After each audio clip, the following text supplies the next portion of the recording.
Praise the lord.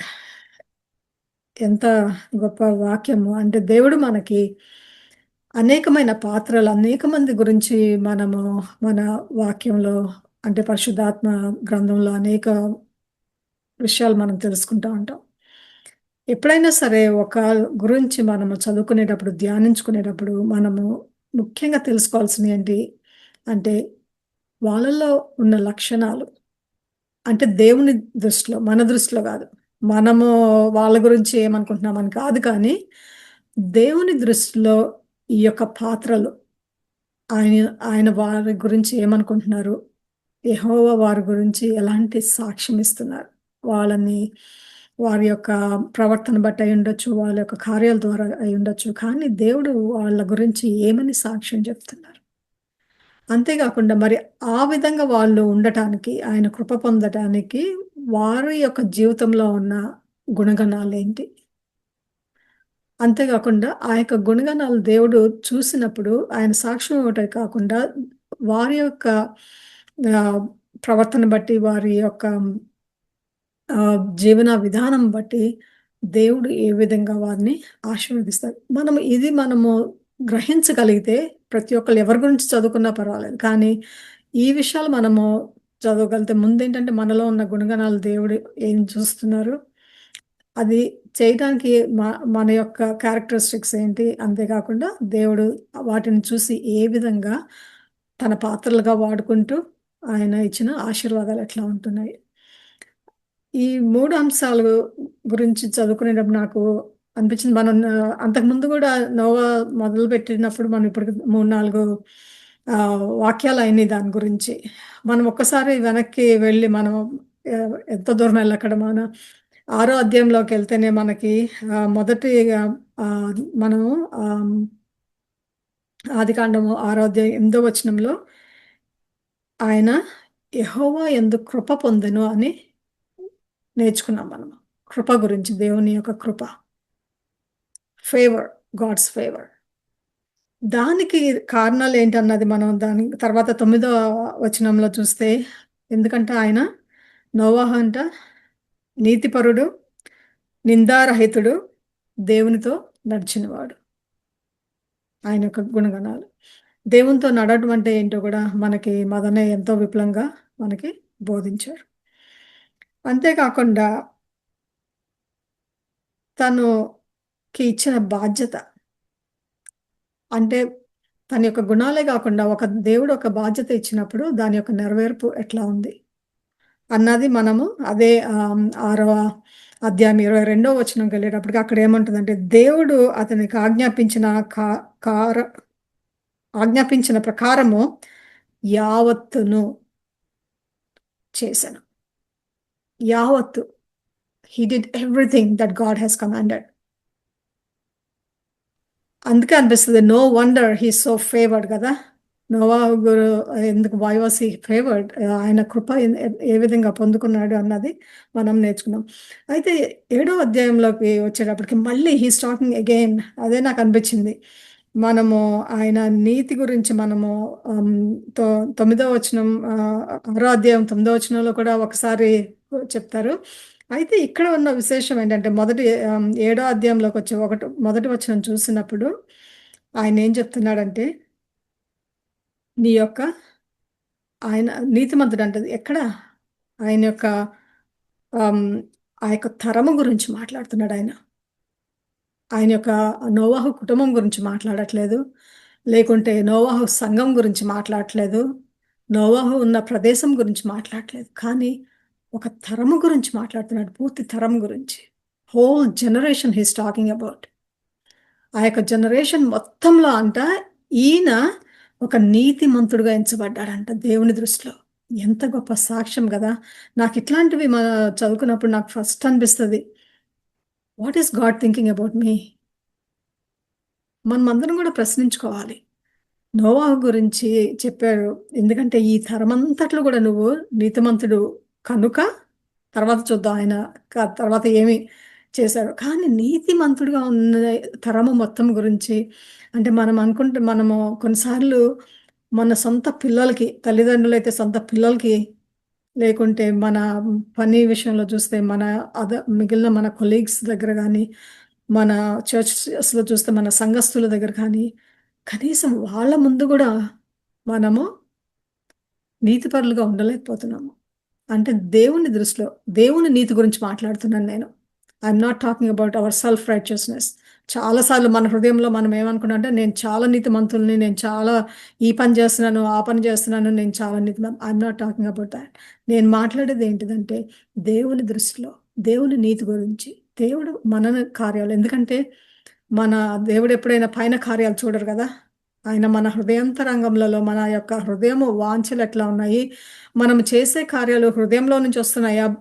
పైపైన ఇతరుల్ని మనము మభ్యపెట్టడానికో, లేకుంటే ఇతరుల్ని మనం ఇంప్రెస్ చేయటానికో చేస్తున్నామా అని దేవునికి తెలుసు. అందుకే దేవుడు హృదయాంతరంగంలో ఉన్న మన యొక్క విషయాలు ఆయనకి తెలుసు కాబట్టి, మన ఉద్దేశాలు తెలుసు. అన్నీ తెలుసు. మనం ఏ ఉద్దేశపూర్వకంగా చేస్తున్నామో.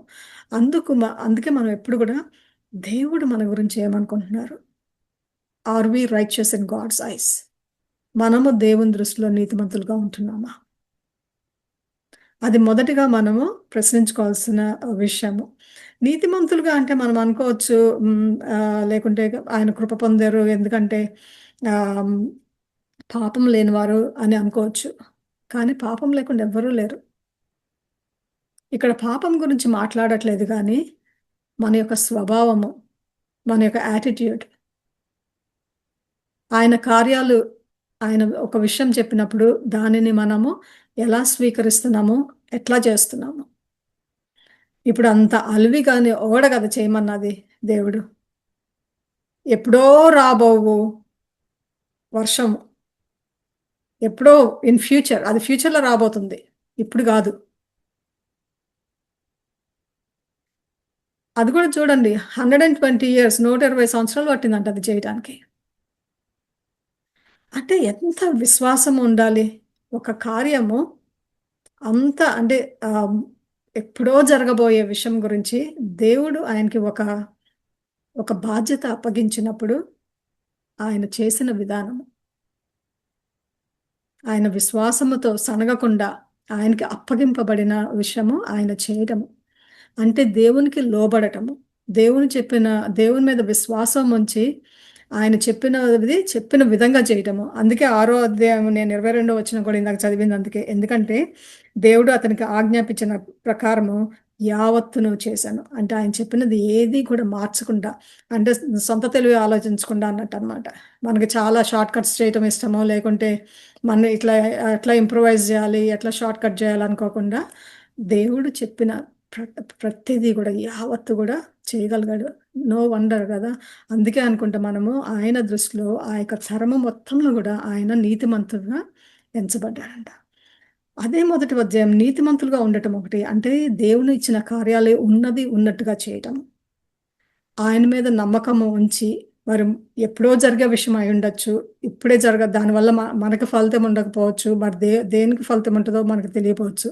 మనకు ఫలితం ఉంటదా? మన కుటుంబానికి ఉంటదా? లేకుంటే మన సంఘస్థులకు ఉంటదా? మన ఆహ్, ఈ ఈ జనరేషన్‌కి ఉంటదా? మనకు తెలీదు.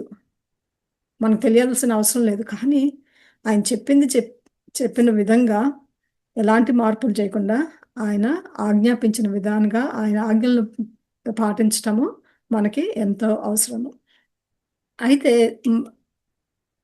ఆ మొదటి వచనంలో నాకు హ్మ్, నేను చాలా సేపు దాని గురించే పరిశుద్ధాత్మ దేవుడు చాలా బోధిస్తా ఉన్నాడు. ఎందుకంటే ఇక్కడ పరిశు దేవుడు నోవా ఒక్కని గురించి మాట్లాడట్లేదిక్కడ. ఆయనేం మాట్లాడుతున్నాడు? తన మొత్తం కుటుంబం గురించి మాట్లాడుతున్నాడు. ఆయన నీతిమంతుడు. కానీ ఆయన ఆ రైచియస్‌నెస్ కుటుంబాన్ని మొత్తాన్ని కవర్ చేస్తుంది. When you are living a righteous life in God, it is covering your family. అందుకే దేవునికి కుటుంబము చాలా చాలా ముఖ్యము. మనం ఎప్పుడు చాలా సార్లు అనుకుంటాము, నేను, నేను, నేను, నేను. కానీ దేవునికి ఎప్పుడు ఎట్లా అంటే, మీరు, మీ కుటుంబీకులు. మనం గూడా జాషువా లాగా ఉండాలి. ఎట్లా అంటే ఆయనేమంటాడు? నేను, మీ గురించి నాకు తెలీదు కానీ నేను నా కుటుంబము దేవుణ్ణి సేవిస్తూ ఉంటా. I and my family we serve the Lord. అందుకే మనము ఎప్పుడు కూడా మనం అనిపిస్తుంది కొన్నిసార్లు మనము కుటుంబం గురించి అంతగా ఆలోచించడము ఎంతసేపు మన గురించి అంటే ఆ యొక్క దేవునిలో మన యొక్క కుటుంబము అంతా కూడా ఇన్వాల్వ్ అవ్వాలి. దేవుని కార్యాలలో మన కుటుంబము అంతా కూడా కలిసి కట్టుగా ఏకాత్మగా ఏక మనస్సు కలిగి ఆ యొక్క కార్యాలు చేయాలి అని మనం ఎప్పుడు కూడా తలంచం. కానీ మనకి చాలా ముఖ్యమైన విషయం మనం నేర్చుకోవాల్సింది ఏంటంటే దేవుని మనకి ఒక కార్యం ఇచ్చినప్పుడు మన కుటుంబ సభ్యులు అందరినీ కూడా మనము దానిలో ఇన్వాల్వ్ చేయటం. కలిసి దేవుని కార్యాలు చేయటము. అప్పుడేమవుతదంటే, దేవుని గురించి మనకొక్కళ్ళకే గాదు, మన కుటుంబస్తులందరికీ గూడా ఆయన యొక్క మహిమ గురించి, ఆయన చేసే ఘనకార్యాల గురించి, అద్భుత కార్యాల గురించి, ఆయన నడిపింపు గురించి, ఆయన ఎలా మనతో మాట్లాడతారు, ఎలా ఆయనిచ్చిన వాగ్దానాలు ఎలా నెరవేర్పులోనికొస్తాయి, ఆయన ఏ విధంగా మన గురించి సాక్ష్యం చెప్తారు, ఆయన ఏ విధంగా మనల్ని ఆశీర్వదిస్తారు, ఇవన్నీ మనతో పాటు మన కుటుంబస్తులందరూ గూడా అనుభవిస్తారు. కానీ యొక్క అనుభవం నాకు కానీ ఈ రోజుల్లో మనము ఎట్లా ఉన్నామంటే, ఈ యొక్క కరెంట్ జనరేషన్‌లో మనం ఎట్లా ఉన్నామంటే, మన పిల్లలకి మనం చెప్పుకోవాలంటే భయం. వాళ్ళ ఫీలింగ్స్ హర్ట్ చేయకూడదు. లేకుంటే వాళ్ళ చుట్టూ ఏదో ఎగ్‌షెల్స్ మీద నడిచినట్టు నడుస్తాము. దేవుని గురించి సాక్ష్యం చెప్పాలంటే భయము. దేవునిలో నడవండి అని చెప్పాలంటే భయము. అంటే మనం ఆ యొక్క ఎప్పటికప్పుడు మనం రిజర్వ్ చేస్తాం. కానీ దేవుడు ఇక్కడ ఆయన ఏం చెప్తున్నాడంటే, ఆయన ఒక్క నీతి కాదు. కానీ ఇక్కడ ఏం చెప్తున్నాడంటే, నువ్వు నీ యొక్క కు కుటుంబం మొత్తము, ఆయన భార్య, ఆయన కుమారుల యొక్క భార్యలు అందరూ he is blessing the whole family. ఆ యొక్క కుటుంబం మొత్తం he wants to bless each and everybody in the family. కుటుంబంలో ప్రతి ఒక్కళ్ళని గూడా నడిపించాలని ఆయన ఆశ, ఆయన కోరిక దీవించాలి. ఆయన దీవెనలు అందరికీ అందాలని ఆయన ఎంతగానో ఆశపడుతున్నారు. కానీ మనము ఆ యొక్క ఆశీర్వాదం యొక్క విలువ తెలియాలంటే, మన కుటుంబస్తులము మనతో పాటు కలిసి ప్రార్థన చేయటం, కుటుంబ ప్రార్థనలు ఎంతో ముఖ్యము. కలిసి వాక్యాలు షేర్ చేసుకోవడము. మనకున్న మనకి ఎలాంటి టెస్టిమనీస్ ఏమైనా ఉంటే సాక్ష్యాలు మన జీవితంలో దేవుడు మన జీవితంలో చేసినయి ఒకళ్ళతో ఒకళ్ళు పంచుకోవటము. ఆ విధంగా మన కుటుంబస్తులను వయసుతో సంబంధం ఉండదు. మనం చిన్న పిల్లలకి చెప్పేటప్పుడు చిన్న మాటలతోనే చెప్పొచ్చు. కొద్దిగా యవ్వనస్తులకొచ్చేటప్పటికి వాళ్ళ స్టాండర్డ్‌లో మనం చెప్పొచ్చు. మనం పెద్దవాళ్ళై మన తల్లిదండ్రులకి చెప్పాలన్నా, లేకుంటే వృద్ధాప్యంలో ఉన్న వాళ్ళకి చెప్పాలన్నా, వారి వయసుకు తగ్గట్టు మనం చెప్పొచ్చు. ఎప్పుడైనా చెప్పొచ్చు. ఎవరికైనా చెప్పొచ్చు. కాపోతే ఏంటంటే చెప్పే విధానం ఉంటది. పరిశుద్ధాత్మ దేవునికి మనం ప్రార్థించినప్పుడు ఆయనే మన నోట్లో మాట పెడతారు.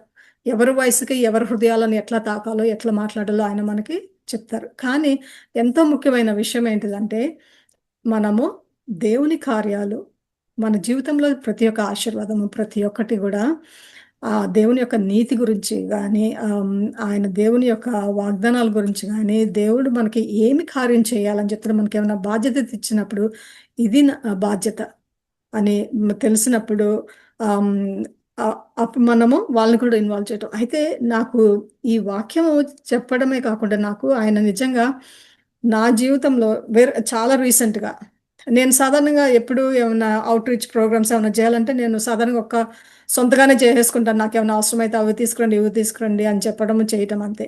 కానీ ఒక చిన్న ఉదాహరణ. కానీ ఈసారి ఈ మంత్ యాక్చువల్‌గా నవంబర్ మంత్‌లో ప్రతి సంవత్సరం మేమేం చేస్తామంటే షూ బాక్సెస్ సమారిటన్ పర్స్ వాళ్ళ షూ బాక్సెస్ ఉంటాయి. అవి ఫిల్ చేసి మనము ఇస్తే వాళ్ళేం చేస్తారంటే థర్డ్ వరల్డ్ కంట్రీస్‌కి పంపించి అక్కడ వాళ్ళకి ఏమీ లేని పిల్లలకి ఈ షూ బాక్సెస్ ఇస్తారు. క్రిస్మస్ అప్పుడు డిస్ట్రిబ్యూట్ చేస్తారు. అందుకే నవంబర్ 22 అంటే ఈ రేపటితోనే ఎండ్ అవుతది. ఆహ్, అప్పుడు వాళ్ళు అన్ని ఎవరెవరికి అవసరమో అన్ని దేశాలకి వాళ్ళు పంపించి అక్కడ ఉన్న చిన్న పిల్లలందరికీ డిస్ట్రిబ్యూట్ చేస్తారు క్రిస్మస్ టైంకి. అయితే ఎప్పుడు కూడా ఇవన్నీ సాధారణంగా అంటే ఎవరికోళ్ళు మేము మా పరిధిలో మేము చేసేవాళ్ళం. కొన్నిసార్లు మా బాబు ఆఫీస్‌లో ఇవ్వటము, తను కొన్ని అట్లా చేసేవాడు. లేకుంటే మేము కొన్ని చేసేవాళ్ళం. కానీ ఈ ఈ సంవత్సరం దేవుడు నాకు చాలా స్పెసిఫిక్‌గా చెప్పారు. ప్రతి ఒక్కళ్ళని ఇన్వాల్వ్ చేయమని చెప్పి. ఎట్లా అంటే ఇప్పుడు నేను ఉన్నాను, ఈయనున్నారు, మా బాబు, మా పాప, మా అల్లుడు, ఆహ్, మా కోడలు, మా మనవడు, ప్రతి ఒక్కళ్ళు గూడా ఇన్ని బాక్సులనుకుని ఆ పిల్లల్ని గూడా, చిన్న పిల్లల్ని గూడా, అట్లాగే ఆహ్, మా మామయ్య కొడుకు గూడా ఇక్కడే ఉంటాడు. వాళ్ళు గూడా మా మా వాళ్ళ మమ్మీ, ఆ బాబు, వాళ్ళ భార్య, పిల్లలు ఇంతమంది అనుకుని ప్రతి ఒక్క ఏజ్ పిక్ జేసుకొని మగ పిల్లలన్నా, ఆడపిల్లలన్నా అయన్నీ పిక్ చేసుకొని, ఆ పిల్లలకి చిన్ననాటి నుంచి ఆ బీజం వేయటం. ఏంటిదంటే, మనము క్రిస్మస్‌కి మనకెన్నో గిఫ్ట్సొస్తాయి. క్రిస్మస్ అంటే పిల్లలకి ఎంత గిఫ్ట్సొస్తాయి గదా! కానీ ఆ యొక్క బీజం వేయటం ఏంటిదంటే, మనము క్రిస్మస్‌కి మనం ఎంత ఎంజాయ్ చేస్తున్నామో, అదే విధంగా ఏమీ లేని పిల్లలకు గూడా ఆ యొక్క చిన్న కానుక, ఆ యొక్క చిన్న గిఫ్ట్, చిన్న టాయ్ ఏదైనా పర్వాలేదు. కానీ ఆ విధంగా వాళ్ళకి నేర్పించమని దేవుడు ప్రేరేపించారు నన్ను. ప్రతి ఒక్కళ్ళు గూడా పిల్లల్ని వెళ్ళి వాళ్ళ వయసు పిల్లల్ని చూజ్ చేసుకొని, మీకేదిష్టమో ఆ వయసులో ఉన్న వాళ్ళకి, వాళ్ళతో పిక్ జేపిచ్చమని జెప్పారు నాకు దేవుడు స్పెసిఫిక్‌గా. అయితే నేను మొన్న మా యొక్క థాంక్స్ గివింగ్ సర్వీస్ మా పాప వాళ్ళ ఇంట్లో అయినప్పుడు అదే జెప్పాను నేనందరికి. ఇక్కడున్న ప్రతి ఒక్కళ్ళు గూడా మీరు చూజ్ చేసుకొని, మీరు వెళ్లి మీ పిల్లల్ని తీసుకొని వెళ్లి, వాళ్ళతో పిక్ చేపిచ్చండి. వాళ్ళు తెలుసుకోవాలి. ఇతరులకి మనము షేర్ చేయాలి. మన ఇంటికి పిల్లలొస్తే టాయ్ ఇవ్వటం వేరు. అది అందరూ తల్లిదండ్రులు నేర్పిస్తారు. కానీ మనము ఏమీ లేని వాళ్ళకి మనము ఇవ్వాలి అన్నది, అది కూడా ఒక కుటుంబంగా ఒక యాక్టివిటీ లాగా. కలసి అందరూ గూడా వెళ్లి చేసి, అన్నీ ప్యాక్ చేస్తే నాకు నిన్న చాలా సంతోషం ఒచ్చింది. నిన్న రాత్రికి అన్నీ కంప్లీట్ చేసాం. బాక్సెస్ అన్నీ కంప్లీట్ చేసాము. అన్నీ ఫిల్ చేసాము. ఫుల్‌గా ఉన్నాయి. ఆహ్, హ్మ్, కానీ పిల్లలు గూడా అంటే వాళ్ళు గూడా ఎంత మంచిగా పిక్ చేసారో నాకు చాలా ఆశ్చర్యం అనిపించింది. మనం కొన్నిసార్లు మనకన్నా పిక్ చేసేస్తారు పిల్లలు. ఎందుకంటే వాళ్ళకి తెలుసు కదా! ఆ వయసు వాళ్ళకేం కావాలన్నది వాళ్ళకి తెలుసు. కాబట్టి నేననుకున్నాను ప్రాణదాత మినిస్ట్రీస్ కింద ఈ 2024లో ఔట్‌రీచ్ ప్రోగ్రామ్ కింద అది చేసినప్పుడు దేవుడు ఈ వాక్యం చెప్పడమే కాకుండా అది ప్రాక్టికల్‌గా కూడా నాకు నా యొక్క జీవితంలో నాతో చేపించారది. నేనందుకే ఈరోజు చెప్పగలుగుతున్నాను. ఏంటిదంటే, మనము నీతిమంతులుగా దేవుని కార్యాలు చేయటము, మనం పేదలకి సహాయం చేయటం అన్నది ఎప్పుడూ మనకి దేవుడిచ్చిన వాగ్దానమే. మనకున్న దానిలోంచి వాళ్ళకి పెట్టమంటము. కానీ వాటన్నిటితో పాటు కానీ కుటుంబాన్ని ఇన్వాల్వ్ చేయటం అనేది నేను కొత్తగా నేర్చుకున్నాను. ఆయన నాకు నేర్పించారు. ఈ వాక్యం చదివిన అందుకే అనిపిస్తది. బహుశా ఆ ఓడ చేసేటప్పుడు maybe God involved all of them. ఎందుకంటే అంత పెద్ద వాడ, అంత మరి అందరికి అన్ని ఆహారము అన్నీ చేయాలి. సో, అంత పెద్ద కార్యం ఉన్నప్పుడు ఎవరు మనకు బ్యాక్‌బోన్ కావాలి కదా! దేవుని యొక్క ఆశీర్వాదం మనకెప్పుడూ ఉంటది. కానీ మానవుల యొక్క సహాయం గూడా కావాలి. అదెక్కడ ప్రారంభమవ్వాలి? మన కుటుంబంలో. ముఖ్యంగా దేవుని యొక్క కార్యాలు చేసేటప్పుడు మనము ఆ యొక్క కుటుంబస్తులను ఇన్వాల్వ్ చేయటము, అది చేయటము ఎంతో, ఎంతో ముఖ్యమైన విషయము. నాకందుకే మదనే గూడా ఎప్పుడు బందర్‌లో ఫెస్టివల్ జరిగితే చెప్తాడు, "రాణి ఈ సంవత్సరం ఎట్లా ఉందంటే," మేము కూడా అంటాం, "మదనే నేను కూడా షేర్ చేస్తాను మదనే" అని. లేకుంటే నాకేమన్నా ఉంటే, "మదనే ఇది చేస్తున్నా" అంటే, "సరే నేను కూడా షేర్ చేస్తాను." ఏమన్నా ఆర్ఫనైజెస్‌కి ఏమన్నా ఇవ్వాలంటే సరే రాండి నేను కూడా కాంట్రిబ్యూట్ చేస్తా. ఇట్ ఈస్ సో ఇంపార్టెంట్ ఇది చాలా లైక్ ముఖ్యమైనది ఏంటిదంటే, దేవుని కార్యాలు, దేవుడు మన హృదయంలో పెట్టినది మనం అందరం గూడా కలిసి చేద్దాం. కుటుంబం అంటే మన కుటుంబం కాదు. ఇట్ కుడ్ బి మనమందరం గూడా కుటుంబస్తులమే. సో, వర్క్ ప్లేస్‌లో ఇట్ ఈస్ ఫ్యామిలీ లైక్ సొసైటీలో ఫ్యామిలీ, ఒక చర్చ్‌లో ఫ్యామిలీ. సో, మనమందరం గూడా ఒక కుటుంబంలాగా ఉండేవాళ్ళం. కాబట్టి అది చాలా అందరిని ఇన్వాల్వ్ చేయటము ముఖ్యము. అయితే మనం దేవుడు అందుకే నాకు మొదటి ఇవాళ ఏడో అధ్యాయం మొదటి వచనం చదివినప్పుడు యెహోవా ఈ తరము వారిలో నీవే నా ఎదుట నీతిమంతుడివై యుండుట చూచితిని కనుక నీవును నీ ఇంటి వారును ఓడలో ప్రవేశించింది. ఎందుకు ప్రవేశించారు? వాళ్ళని సెపరేట్ చేయడానికి ఒక రీజన్ ఉంది దేవునికి. ఎందుకంటే ఫస్ట్ ఆయన నీతిమంతుడు.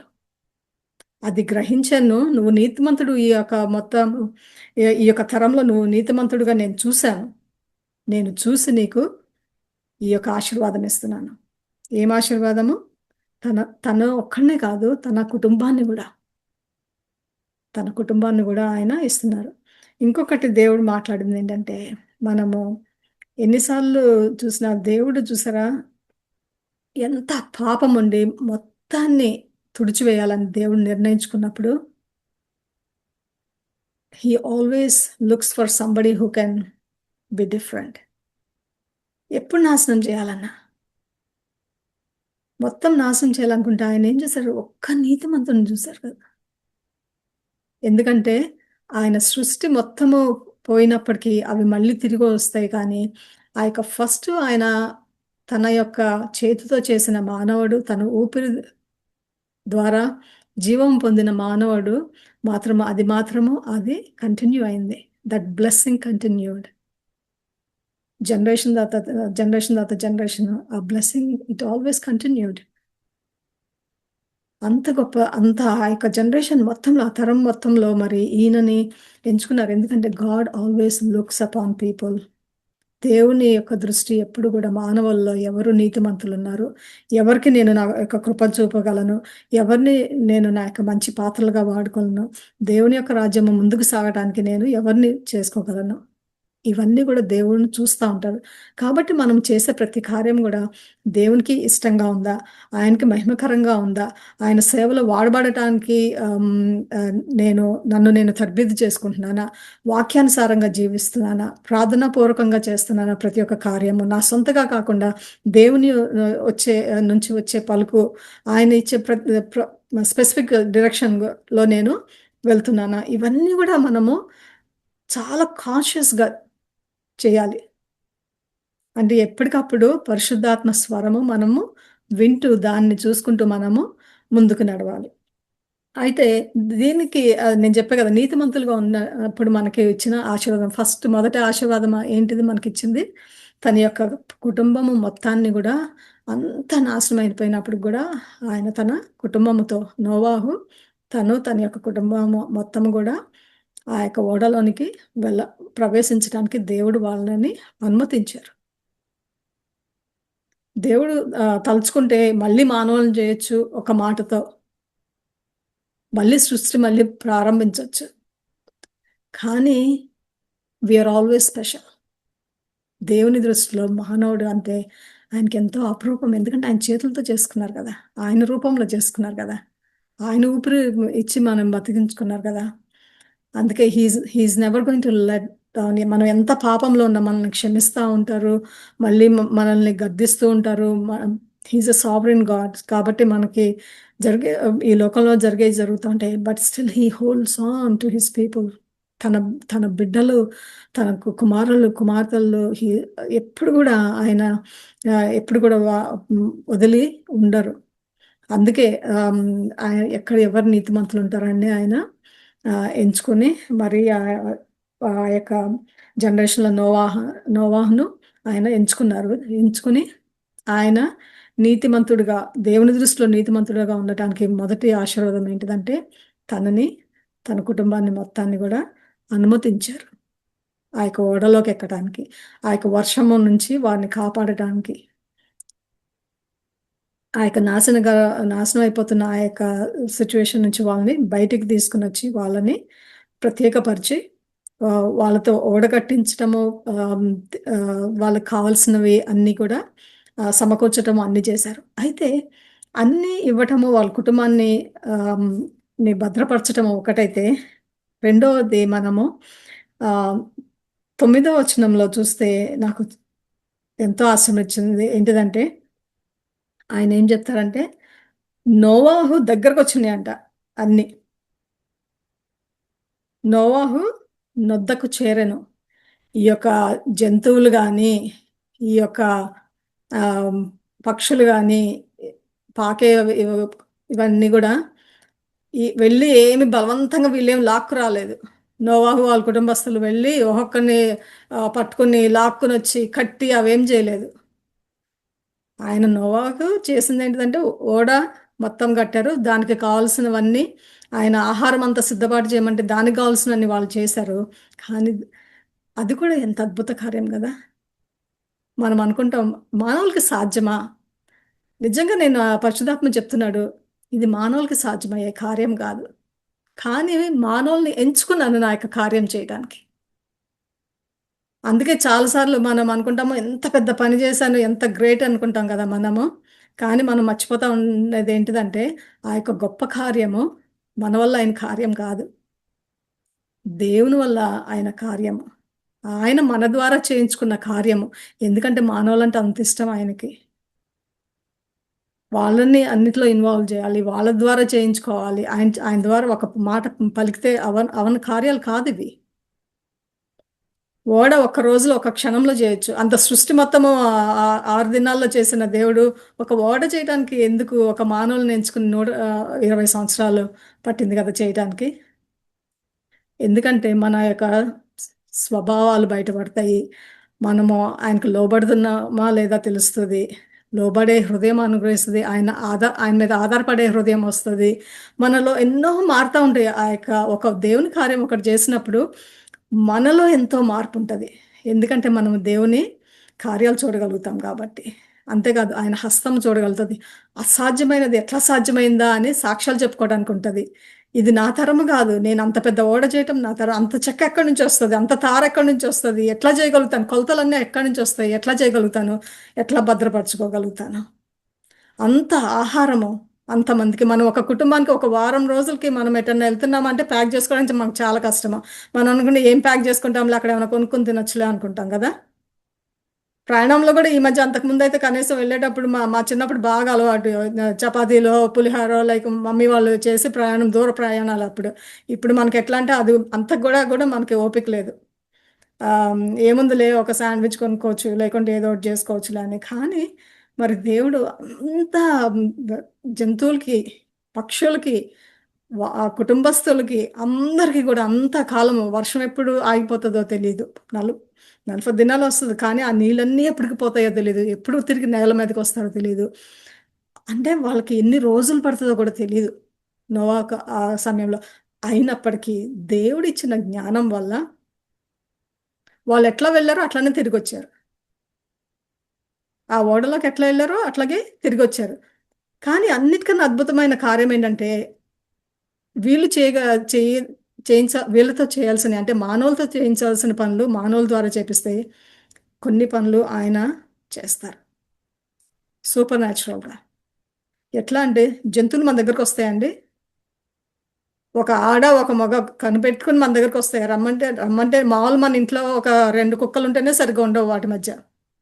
అలాంటిది అన్ని జంతువులు, అన్ని పక్షులు, చిన్నవి, పెద్దవి, మధ్య మాములు అడవిలో ఉండేవి అన్ని రకాలని చెప్తారు. అన్ని రకాలని చెప్తారు దానిలో. ఏదో ఎంచుకొని ఒక 10 దీనిలో, 10 దానిలో, 10 దానిలో కాదు. అన్ని రకాల జీవులు ఆయన సృష్టించిన ప్రతి ఒక్క జీవి 2 మంచివి 2, ప్యూర్‌వి, అన్‌ప్యూర్ 2. అంతేకాదు మళ్ళీ ఒక చోట 7 గూడా ఉంటాయి. ఎందుకంటే they use for the sacrifice. తర్వాత బలులకు పనికిరాటానికి దానికి గూడా ముందుగానే. కాబట్టి ఆయన ఎంత నాకు అనిపించింది. ఆయన మాట వినాలే గాని, ఆయన చేసే పనులు ఆయన చేసేస్తా ఉంటారు. అందుకే దేవుడు మనకెప్పుడన్నా ఒక కార్యం ఇచ్చినప్పుడు, ఎంత కష్టతరమైనప్పటికీ మనము సంకోచించాల్సిన అవసరం లేదు. ఎందుకంటే ఆయన చేస్తారు. ఆయన తన కార్యాలు ఆయన చేసుకుంటారు. ఇంతకన్నా గొప్ప ఉదాహరణ మనకేం గావాలి కదా! ఎంత ధైర్యం తేవాలి మనకి. జంతువులే వాటికి 2 వచ్చి చక్కగా ఎక్కినియంట. మామూలుగా మనకి ఆహ్, ఆహ్, అంటే నోవాహు కుటుంబం గురించి కూడా నిజంగా మనం ఆలోచిస్తే మా కొంతమందికి జంతువులంటే ఇష్టముంటది, ఇష్టముండదు. కొంతమందికి భయముంటది. కొంతమందికసలు దాని దగ్గరికెళ్తేనే ఒక రకమైన గగురుపాటొస్తది. కొన్ని చిన్న మన ఇంట్లో చిన్న బొద్దింక గాని ఏదన్నొస్తే మనం ఒక ఎగిరి గంతేస్తాం గదా! అక్కడి నుంచి పక్కనున్న వాళ్ళని పిలుస్తాం. బొద్దింకొచ్చింది, బొద్దింకొచ్చింది లేకుంటే బల్లొచ్చింది దాన్ని బయటికి తోలమని చెప్పి. కానీ నిజంగా ఇన్ని జంతువులు, ఇన్ని రకరకాల పక్షులు ఇవన్నీ కలిసి ఒకే గూడులో బంధింపబడ్డాయి అన్ని రోజులు. అది అంటే నా ఊహకి అందని విషయం అది. మనం ఊహించలేని విషయము. అన్ని రోజులు అందరూ కలిసికట్టుగా ఎట్లా ఉన్నారు? అది ఎట్లా ఉన్నారంటే that is the power of God. అది దేవుని చేసే గొప్ప మహిమ, గొప్ప కార్యము అవి. ఇవి ఊరికే అవే కాదు. మనం అనుకుంటే ఏదో ఓడలో ఉన్నారు, ఓడ చేశాడు, ఓడలో ఉన్నాడు నోవా అంటే, కానీ అంతకన్నా మనం నిజంగా లోపలికి ఆలోచిస్తే, చిన్న చిన్న విషయాలు ఆలోచిస్తే మనకి ఎంతో అద్భుతంగా అనిపిస్తాయి. ఎందుకంటే పరిశుద్ధాత్మ దేవుడు ఇది చూపించినప్పుడు నాకు అన్ని చెప్తుంటే నిజమే కదా దేవా, నిజమే కదా దేవా అనిపించింది. మనము అంతగా ఎప్పుడు ఆలోచించలేదు. ఇవన్నీ కలిసి ఎట్లా ఉన్నాయి, అంతమందికి ఎన్ని రోజులు ఉంటారో తెలియదు, మరి అంత ఆహారం ఎట్లా చేసుకోగలిగారు. అసలు నేను ముందు అనుకున్న, నేను ఆ వాక్యము దేవుడు నాతో మాట్లాడే వరకు, ఆయన చూపించే వరకు నేను ఈ రోజు వరకు చూడలేదు. ఏంటిదంటే అవి నోవాహు నొద్దకు చేరెను అని ఉంటది 9వ వచనంలో. అవన్నీ అంట నోవాహు దగ్గరకు వచ్చి చేరాయి. నోవాహు వెళ్ళి తీసుకురాలేదు. ఆయన తీసుకొచ్చాడని లేవు. అవే వాటి దగ్గరకు వస్తాయి. ఎవరు తీసుకొచ్చారు? దేవుడు తీసుకొచ్చారు వాళ్ళని. ప్రకృతి కాదు, అంటే మానవులమే కాకుండా మా జంతువులేంటి, పక్షులేంటి, ఇవన్నీ కూడా దేవుని యొక్క స్వరము విని అవి వచ్చినాయి. కొన్నిసార్లు అనిపిస్తుంది అవి దేవుని స్వరం వినగలిగినే వచ్చినాయి. మనం ఎంతమంది దేవుని స్వరం వింటున్నామండి? దేవుడు చెప్పే ఆ యొక్క జంతువులు, పక్షులు, ఆ యొక్క జీవులు, పాకే జీవులు, అవన్నీ గూడా దేవుని స్వరము విని చక్కగా ఓడ దగ్గరకొచ్చినియి. మనం వెళ్తున్నామా దేవుని స్వరం విని? దేవుడు మనకేమన్నా ఒక పని చెప్తే మనం వెళ్ళగలుగుతున్నామా? మేమెందుకెళ్ళాలక్కడికి? అక్కడ ఇంకెవరూ లేరా చేసేవాళ్ళు? నేనే వెళ్ళాలా? ఇప్పుడే వెళ్ళాలా? అని మనం ఎన్ని చెప్పాలంటే అన్ని చెప్తాం దేవునికి. దేవునితో భలే ఆర్గ్యూ చేస్తాం గదా మనమందరం. ఆ! నాకంత ఆరోగ్యంగా లేదు. ఈ అంత అనారోగ్యతలో నేను ఆ ఊరు ప్రయాణం చేయాల్సిన అవసరం ఉందా నాకు? ఇంకెవరో చేస్తారులే. దేవుడు వెళ్ళమని చెప్పిన లేకుంటే మనకిప్పుడు ఇంకా ఈజీ గదా! ఏముందిలే జూమ్‌లో చేద్దాము, లేకుంటే ఒక ఫోన్‌లో వీడియో కాల్ చేసి ప్రార్థన చేసేద్దాము. ఏదైనా ఒకటే కదా! దేవుని కార్యం. కానీ అదే తేడా అనిపిస్తది నాకు. ఎందుకంటే మనము ఆయన కృప పొందుకోగలగాలంటే, ఆయన వెళ్ళండి అంటే వెళ్ళాలి. ఆయన ఫోన్ మీద చేయండి అంటే ఫోన్ మీద చేయాలి. ప్రయాణం చేయమంటే ప్రయాణం చేయాలి. ఈరోజు వెళ్ళాలంటే ఈరోజు చేయాలి. ఈరోజు ఉపవాసం చేయాలంటే ఈరోజు ఉపవాసం ఉండాలి. దేవుడు ఇప్పుడు ఈ క్షణం ప్రార్థన చేయమంటే అన్నీ వదిలిపెట్టి వెళ్లి ప్రార్థన చేయాలి. అది ఆయన మాట. అంటే మనకు కొన్నిసార్లు అనిపిస్తది. దేవుని పలుకు ప్రకృతి స్పందిస్తది. ఈ జంతువులన్నీ వినగలుగుతాము. కానీ మనం స్పందిస్తున్నామా? అంతే. ఆయన కొన్నిసార్లు నాకు సిలువ దగ్గర ఆయన బోధించినప్పుడు నాకు ఒక పరిశుద్ధాత్మ దేవుడు అదే బోధించాడు. ప్రకృతి చూసారా? 3 గంటలు చీకటయిపోయింది గదా! ఆయన యేసుక్రీస్తు శిలువ మీద ఉన్నప్పుడు. భూకంపం వచ్చింది గదా! ఆ యొక్క తెర 2గా అంటే అన్ని మనుషులు మాత్రం అంతగా రియాక్ట్ గారు. శిష్యులేం జేశారు? ఇదంతా అవుతుంటే? ఒక్కళ్ళు గూడా అక్కడ లేకుండా ఎవరి దారిన వాళ్ళు, వాళ్ళకేమవుతదో అని భయపడి ఎళ్ళిపోయారు. 3.5 సంవత్సరాలు ఆయనతో ఉన్న శిష్యులు. అంటే మానవులకిను, మానవులు కాని వాటికి జీవుల మధ్య, లేకుంటే ప్రకృతి నుంచి మనం నేర్చుకోవాల్సింది అనేకం ఉంటాయి. అవి దేవుని స్వరం వినగలుగుతున్నాయి. దేవుని చెప్పినట్టు వినగలుగుతున్నాయి. కానీ మనము మానవులుగా ఆయన మనతో ఉండాలని ఆయన ఎంత ఆశపడతారో, మనం ఆయనకి దూరంగా ఉండటానికి ఎన్ని వంకలు చెప్పి, ఎంత దూరంగా ఉండాలో, ఎంత పోస్ట్‌పోన్ జేయాలో. చేయమని అయితే మనం అనము. చేస్తాను దేవా! ఇప్పుడు గాదు కానీ. నా సమయమందు, నాకిష్టమైనప్పుడు, నాకన్నీ అనుకూలంగా ఉన్నప్పుడు, నా పిల్లలు సెటిల్ అవ్వాలి ఇప్పుడు గాదు. లేకుంటే నాకు ఈ ఈ ఈ పనవ్వాలి, ఆ పనవ్వాలి. లేకుంటే ఎందుకు కొన్నిసార్లు కన్ఫెస్ చేయాలంటే నేను గూడా అంటాను. ఈ జూమ్ ప్రేయర్స్ కానీ ఇది చేయాలన్నా ఎందుకు దేవా లేకుంటే యూట్యూబ్‌లో పెట్టమంటే, ఎందుకు దేవా ఎవరో ఒక 0 వ్యూస్ ఉంటాయి, 3 వ్యూస్ ఉంటాయి. దానికోసం అంత అవసరమా? అని నేను కూడా అంటాను. మళ్ళీ ప్రతి వారం మళ్ళీ అంటాను. లేదు దేవా నీ ఇష్టం నాయన, క్షమించు దేవా అనుకుని మళ్ళీ అనుకుని, మళ్ళీ శుక్రవారం అయ్యేటప్పటికి మళ్ళీ మనము చేసుకుంటా ఉంటాం. కానీ నేను ఎందుకు చెప్తున్నానంటే మనము ఆయన ఈ యొక్క ఈ దేవుని దగ్గరికి నిజంగా ఆ యొక్క జీవులన్నీ వచ్చినాయంటే దేవుడు చెప్తున్నాడు. వాటిని చూసన్నా నేర్చుకోండి అని చెప్పారు నాకు. అవి నేను చెప్పగానే 2 వచ్చి ఓడెక్కాయి. నేను చెప్పిన ప్రతి కార్యం మీరు చేస్తున్నారా? నేను మీకు ఏం చెప్పాను, ఎప్పుడు చెప్పాను, ఎలా చెప్పాను, ఏం చేయమని చెప్పాను చేస్తున్నారా? అది మనము నే- అంటే కొద్దిగా హృదయానికి కష్టం అనిపించవచ్చు. జంతువుల దగ్గర నుంచా మేము నేర్చుకునేది అని. కానీ దేవుడు చెప్తున్నాడు, అవును, జంతువుల దగ్గర నుంచి, ప్రకృతి నుంచి ఎంతో నేర్చుకోవచ్చు. అవి కూడా నేను సృష్టించిన జీవులే. వాటికున్న లోబడే స్వభావం మనుషులకి లేదు. మనుషులకి ఎంతసేపు ఆర్గ్యూ చేయటము, లేకుంటే ఎందుకు చేయకుండా ఉండటము, వంకలు చెప్పటం తప్ప ఉన్నది ఉన్నట్టుగా చేసేవాళ్ళు చాలా తక్కువ మంది.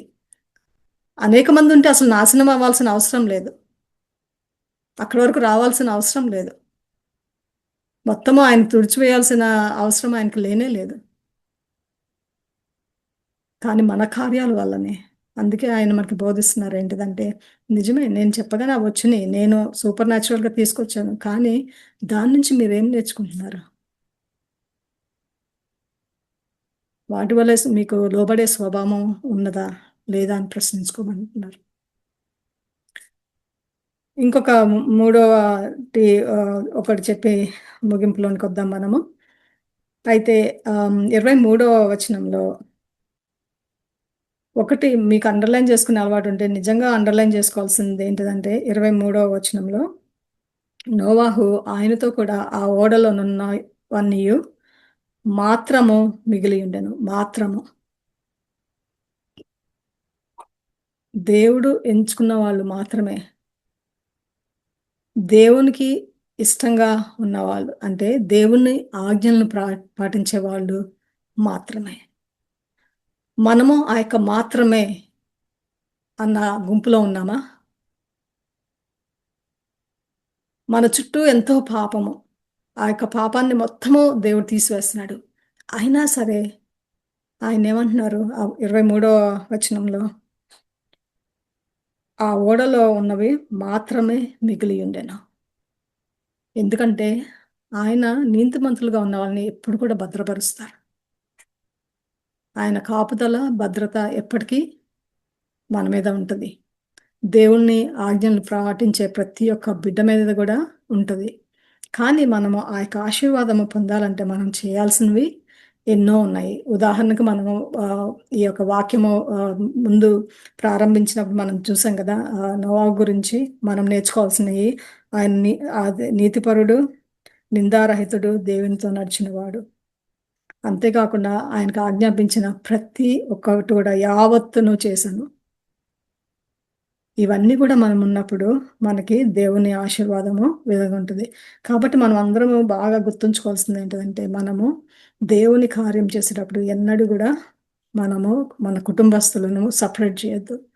లేకుంటే మన సంఘస్థులను సపరేట్ ఏదైనా కూడా కలిసికట్టుగా ఏక ఆత్మ కలిగి మనం ఎప్పుడైతే మనము కలిసికట్టుగా దేవుని కార్యాలు చేస్తామో, మనతో పాటు మన కుటుంబస్తులు గూడా ఆ యొక్క ఆశీర్వాదము పొందుకోవటానికి అవకాశం ఉంటది. కాబట్టి మళ్ళీ మనం గుర్తుంచుకోవాల్సిన విషయం ఏంటిదంటే, మనము కుటుంబ ప్రార్థనలు చేసుకోవటము, కుటుంబంగా ఒక దేవుని కార్యము వచ్చేటప్పటికి కలిసికట్టుగా ఏ పని ఎట్లా చేయాలి అని దేవుని ఒకవేళ ఒకళ్ళతో మాట్లాడితే అది అందరికీ పంచి, దేవుడు నాకే చెప్పాడు కాబట్టి నేనే జేయాలి.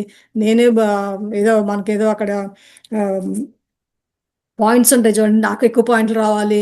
అందరికి చెప్తే మళ్ళీ వాళ్ళకి గూడా పాయింట్‌లొచ్చేస్తాయేమో దేవుని దృష్టిలో. నాకే ఎక్కువ మార్కులు రావాలన్నట్టు గాకుండా, అందరూ కలిసికట్టుగా, అందరూ గూడా కలిసి గూడా దేవుని కార్యాలు చేస్తే ఇంకా విస్తారంగా చేయటానికి వీలుగా ఉంటది. కాబట్టి మనము చేసే మన నీతికరమైనది మన కుటుంబస్తుల మీద ప్రభావం చూపించాలి. అంతేగాకుండా కుటుంబస్తులను మనము ఎప్పుడు కూడా మన ప్రార్థనలో వాళ్ళ మీద కప్పి ఉంచాలి. వాళ్ళు గూడా అదే నీతి, దేవుని యొక్క నీతి తెలుసుకునేటట్టు. ఈరోజు వాళ్ళు తప్పిపోయి ఉండొచ్చు. కానీ మన బాధ్యత ఏంటిదంటే వాళ్ళని దేవుని రక్తంతో వాళ్ళని ఎప్పుడు గూడా వాళ్ళని కవర్ జేయాలి. ఎప్పుడు గూడా మన కుటుంబస్తులను మనము కవర్ చేసి వాళ్ళకి ఆ యొక్క నీతి వాళ్ళ మీద దేవుని యొక్క నీతి, ఆ యొక్క ప్రభావము వాళ్ళ మీద పడేటట్టు, దేవుని యొక్క భద్రత వారి చుట్టూ ఉండేటట్టు, దేవుని యొక్క రక్షణ వారి చుట్టూ ఉండేటట్టు అందరము గూడా చేయటము ప్రతి ఒక్క దేవుని బిడ్డ యొక్క బాధ్యత అది. ఇలాంటి ఏమన్నా పెద్ద సంఘటనలు జరిగినప్పుడు మనం ఒక్కళ్ళమే కాదు, మన కుటుంబస్తులు మనతో ఉండాలి. మనం కలిసి చేయాలి. రక్షణలోకి కలిసి రావాలి. అప్పుడు ఒకళ్ళు ఆమ్, దేవుని సేవ చేసే బదులు ఇప్పుడు ఐదుగురు దేవుని సేవ చేయొచ్చు. ఒక కుటుంబంలో 10 మంది ఉంటే 10 మంది దేవుని సేవ చేయొచ్చు. సో ఒకళ్ళు చేయాల్సిన ఆ, అవసరం లేదు. అంతేకాని దేవునికి ఇష్టమైన సంగతి ఏంటిదంటే కుటుంబము, కుటుంబము, కుటుంబము. ఎప్పుడు కూడా ఆయన కుటుంబము గురించే మాట్లాడతారు. ఆయనకి చాలా ఇష్టం కుటుంబం అంటే. అందుకే కదా మనల్ని నా కుమారులు, నా కుమార్తెలను ఊరికేనా ఆయన అన్నది. నా సృష్టి మీరు అనట్లేదు కదా ఆయన. నేను చేసుకున్న సృష్టి మీరు అని అంత అనట్లేదు. ఆయన ఏమన్నారు? నా కుమారులు, నాకు కుమార్తెలు అని ఆయన బోధించినప్పుడు మనం కూడా మన కుటుంబంలో కూడా మనము అది నేర్చుకుని వాళ్ళని ఒకరిగా చేసుకోవాలి. అంతేకాకుండా అప్పుడు ఆశీర్వాదం అందరము కలిసి పొందటానికి, ఆయన యొక్క సేవలో మరింతగా మనం ఎక్కువ కార్యాలు చేయటానికి మనకి అవకాశం ఉంటుంది. అదేవిధంగా మనకి అసాధ్యమైనది ఏమి ఉన్నప్పుడు మనం గుర్తుంచుకోవాల్సింది ఏంటిదంటే మన దేవునికి అన్నీ సాధ్యమే. ఆయనకి అసాధ్యమైనది ఏదీ లేదు. అన్ని కార్యాలు కూడా గొప్ప గొప్ప కార్యాలు మన జీవితాల్లో జరిగే కార్యాలు అవన్నీ కూడా ఆయన కృప వల్లనే, ఆయన హస్తము వల్లనే. మనము కేవలము ఆయన చేతిలో పాత్రలు మాత్రమే అని మనము గుర్తుంచుకోవాలి ఆయన చేసే ప్రతి కార్యం. అంతేకాకుండా ఆయనకు లోబడ స్వభావము మనకు ఉండాలి. కాబట్టి దేవుడు మనకి ఆ, నిజంగా మనకి వాళ్ళు నేర్పించింది ఏంటంటే దేవుడు మనకి మన గురించి ఏమి సర్టిఫికెట్ ఇస్తారో మనం ఫస్ట్ ప్రశ్నించుకోవాలి కదా. మొదట మనం చెప్పింది ఏంటి? దేవుడు మరి ఆయన ఆయన నోవాహు ఆ తరంలోనే మరి నీతిమంతుడంట. మరి దేవుడు మన గురించి ఏమని సర్టిఫికెట్ ఇస్తున్నారు మన గురించి? అది మనల్ని మనం ప్రశ్నించుకుంటే బహుశా మన ప్రవర్తన వేరుగా ఉంటుందేమో, మన ఆలోచన విధానం వేరుగా ఉంటుందేమో, మన చేతలు, మన నోటి మాట, మన నడత అన్నీ వేరుగా ఉంటాయేమో. ఎందుకంటే ఇప్పుడు మనం చేసేది మనుషుల్ని ఇంప్రెస్ చేయడానికి కాదు, దేవుడి నుంచి ఏమొస్తుంది అని. పనిలో బాస్ని ఇంప్రెస్ చేసినట్టు, సంఘంలో మా పాస్టర్ని ఇంప్రెస్ చేసినట్టు, లేకుంటే మన కమ్యూనిటీలో ఏమైనా జరిగితే వాళ్ళు హైయర్ అథారిటీస్లో ఉన్న వాళ్ళని ఎట్లా ఇంప్రెస్ చేయాలి, కుటుంబంలో మనం ఎట్లా ఇంప్రెస్ చేయాలని కాకుండా దేవుడు నా గురించి ఏమనుకుంటున్నారు, ఆయన నాకు ఈరోజు ఆయన నాకేం సర్టిఫికెట్ ఇస్తారు, నా గురించి దేవుని దృష్టి ఎట్లా ఉంది, ఆయన నా గురించి ఏమనుకుంటున్నారు, అది మనకి ప్రథమం. ఎందుకంటే మనము కూడా నోవాహు వలె దేవుడు మన గురించి కూడా సాక్ష్యం ఇస్తున్నారా? అది అన్నిటికన్నా ఇవన్నీ రావాలంటే మనకి ప్రథమంగా కావాల్సింది ఏంటిదంటే అది దేవుడు మన గురించి ఆయన ఏమనుకుంటున్నారు. అందుకే ఈ యొక్క వాక్యం ఒక్కటి చెప్పి ముగిస్తాను. మత్తయి సువార్తలో ఏముంటుందండి? 6వ అధ్యాయం 33వ వచనంలో మనకి ఎప్పుడు అనుకున్నాం కదా, నేనేం తింటాను, నేను నేనేం తాగుతాను, నేనేం ధరించుకుంటాను, లేకుంటే నా నా జీవితంలో నేను ఇల్లు ఎప్పుడు కట్టుకుంటాను, నాకు ఈ ఉద్యోగం ఎప్పుడొస్తది? నా పిల్లల పెళ్ళిళ్ళు ఎప్పుడవుతున్నారు? వాళ్ళు ఎప్పుడు సెటిల్ అవుతారు? వీటన్నిటి గురించి కాదు. ఆయన ఫస్ట్ ఏమంటారు? ఆయన రాజ్యాన్ని, ఆయన నీతిని. అది మనం ఎప్పుడు మర్చిపోకూడదు. మన మన ప్రథమంగా మన బాధ్యత ఏంటిది? ఆయన నీతిని వెతకటం. ఆయన రాజ్యాన్ని, ఆయన నీతిని. అందుకే కదా ఆయన నీతిమంతుడు అని అనిపించుకున్నాడు నోవా. అందుకే అక్కడ ఒక ఉదాహరణ మనకు అనుగ్రహించారు. కానీ మనకి కొత్త నిబంధనలో మనకి వచ్చేటప్పటికి ఆయన మనకేమని హెచ్చరిస్తున్నారంటే వీటన్నిటి గురించి బాధపడకు నువ్వు. వీటన్నిటి గురించి ఆలోచించుకో. ఇది ఎట్లా వస్తది? అది ఎట్లా వస్తది? అది ఎట్లా జరుగుతది? ఇది ఎట్లా జరుగుతది అని. కానీ ఆయన మనం ఎప్పుడైతే ఆయన నీతిని వెతుకుతామో ఆయన యొక్క కృప మన మీద ఉంటది. ఆయన కృప మన మీద ఉన్నప్పుడు ఏమవుతదంటే మనకి కావాల్సినయి అన్నీ ఆయన సామ్రాజ్యాన్ని ముందుకు సాగించడానికి మనకి ఏమేమి అవసరమో, మనకి ఎవరి సహాయం అవసరమో వాళ్ళని మన జీవితంలోనికి తీసుకొస్తారు. మనకి ఏ సమయంకి ఎంత మనకు ఆర్థికంగా కావాలో అది సమకూరుస్తారు. మనకేమన్నా అవసరతలుంటే అవి సమకూరుస్తారు. కానీ ఆయన కార్యము ఆయన తప్పక చేసుకుంటారు. ఆ ఓడ అంత పెద్ద ఓడ చేయటానికి ఒక కుటుంబంలే కదా ఎంచుకున్నది. నోవాహుని ఎంచుకున్నారు. ఆ కుటుంబాన్ని ప్రత్యేకపరుచుకొని చేశారు. ఒక్క నీతిమంతురాలు. కాబట్టి మనం కూడా దేవుని దృష్టిలో అలాంటి నీతిమంతుడుగా ఉంటున్నామా లేదా అని ప్రశ్నించుకుంటే, అది మనం ప్రశ్నించుకుంటే ఇవన్నీ కూడా రిపుల్ ఎఫెక్ట్ లాగా అన్నమాట. డామినో ఎఫెక్ట్ లాగా అవన్నీ కూడా మన జీవితాల్లో ఈ ఆశీర్వాదాలన్నీ మనము పొందుకోగలుగుతాము. దేవుడు ఈ వాక్యాన్ని దీవించును గాక.